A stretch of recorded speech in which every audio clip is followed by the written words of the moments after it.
Hello friends, welcome to சமையல் dishes.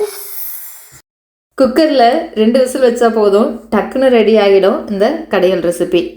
Idli தோசையோட சேர்த்து சாப்பிட பக்காவான சைடிஷாக இருக்கும். சூடான சாதத்தோடு சேர்த்து சாப்பிடும் போதும் அருமையாக இருக்கும். வாங்க குயிக்காக டேஸ்டியாக இந்த கடையல் ரெசிபி எப்படி செய்யலான்னு பார்க்கலாம்.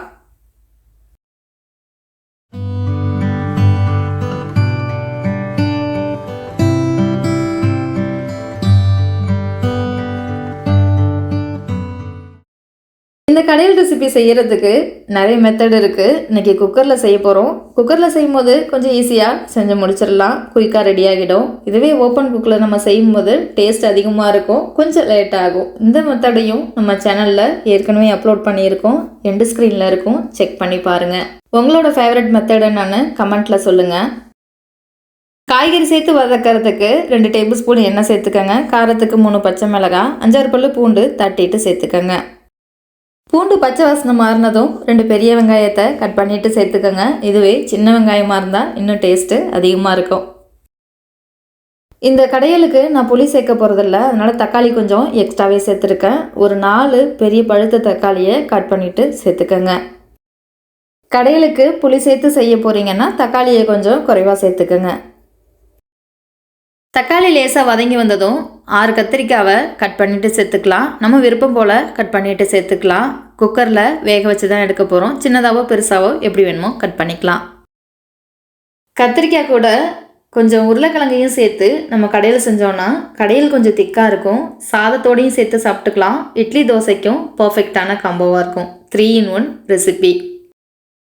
கத்திரிக்காய் கடையல் கொஞ்சம் திக்காக இருந்தால் நல்லாயிருக்கும். நம்ம சேர்த்துருக்க தக்காளியில் இருக்கிற ஜூஸே காய்கறி வேகிறதுக்கு போதுமானதாக இருக்கும்.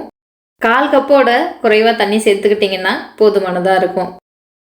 இது கூட 1 டீஸ்பூன் அளவுக்கு மஞ்சள் தூளும் 1 டீஸ்பூன் அளவுக்கு பெருங்காயத்தூளும் சேர்த்து குக்கரை மூடி 2 விசில் வர வேக வச்சு எடுத்துக்கலாம்.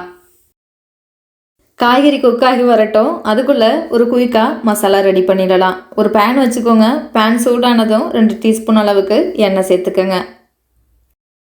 இந்த மசாலாவோட அளவு 2 கடையலுக்கு நீங்கள் பயன்படுத்திக்கலாம். இல்லை ஒரு கடையலுக்கு நீங்கள் பயன்படுத்துகிறது மாதிரி இருந்ததுன்னா அதுக்கு தகுந்தது மாதிரி அளவை பாதியை குறைச்சிக்கோங்க. இந்த மசாலாவை டிஃபன் சாம்பாருக்கும் நம்ம பயன்படுத்திக்கலாம். எக்ஸ்ட்ரா இருந்தால் கூட ஸ்டோர் பண்ணிக்கலாம், 1 மாதம் வரை கெட்டு போகாது.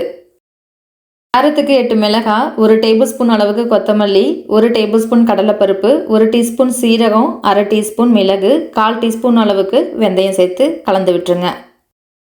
மசாலாவிலேருந்து வாசனை வர ஆரம்பிக்கும் போது ஆஃப் பண்ணிவிட்டு ஆற வச்சு பவுடர் பண்ணி ஸ்டோர் பண்ணிக்கலாம்.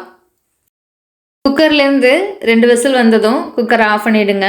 ப்ரெஷர் இறங்கினதும் ஓப்பன் பண்ணிவிட்டு ஒரு மத்து வச்சு கடைஞ்சி விட்டுருங்க. கடையலுக்கு தாளிப்பு கொடுத்துடலாம். நம்ம ரெடி பண்ண மசாலாவிலேருந்து ஒரு பாதி அளவு மசாலாவை நான் இந்த கடையலுக்கு பயன்படுத்திக்கிட்டேன். உங்கள் காரத்துக்கு தகுந்த மாதிரி கடையலுக்கு மசாலாவை சேர்த்துக்கலாம். கத்திரிக்காய் நம்ம வேக வைக்க போகும்போதே உப்பு சேர்க்கக்கூடாது. ஒரு மாதிரி கத்திரிக்காய் நரன்னு இருக்கும். இந்த மாதிரி குக்காகி நம்ம கடைஞ்சி விட்ட பிறகு உப்பு சேர்த்தோன்னா அதோட டேஸ்ட்டு ரொம்ப பர்ஃபெக்டாக இருக்கும். தாளிப்புக்கு 2 டீஸ்பூன் எண்ணெய், 1 டீஸ்பூன் கடுகு, கொஞ்சமாக கருவேப்பிலை, 2 சேப்பு மிளகாய் சேர்த்து தாளிப்பு கொடுத்துட்டு தாளிப்பை கத்திரிக்காய் கடையலோட சேர்த்துக்கலாம். தாளிப்பு சேர்த்துட்டு கலந்து விட்டுருங்க. ஒரு தடவை கொதி வந்த பிறகு ஒரு கைப்பிடி அளவு கொத்தமல்லியை சேர்த்து தோசையோடையோ இல்லை இட்லியோடையோ சேர்த்து சாப்பிட்டு பாருங்கள், செம்மையாக இருக்கும். இதே மாதிரி நீங்களும் ட்ரை பண்ணிவிட்டு எப்படி வந்துச்சுன்னு கமெண்ட்டில் சொல்லுங்கள். வீடியோ பிடிச்சிருந்தா வீடியோக்கு ஒரு லைக் பண்ணுங்கள். வீடியோவை ஃப்ரெண்ட்ஸ் அண்ட் ஃபேமிலிக்கு ஷேர் பண்ணுங்கள். ஹெல்த்தி அண்ட் சிம்பிள் ரெசிபிக்கு சப்ஸ்கிரைப் சமையல் டிஷ்ஷஸ்.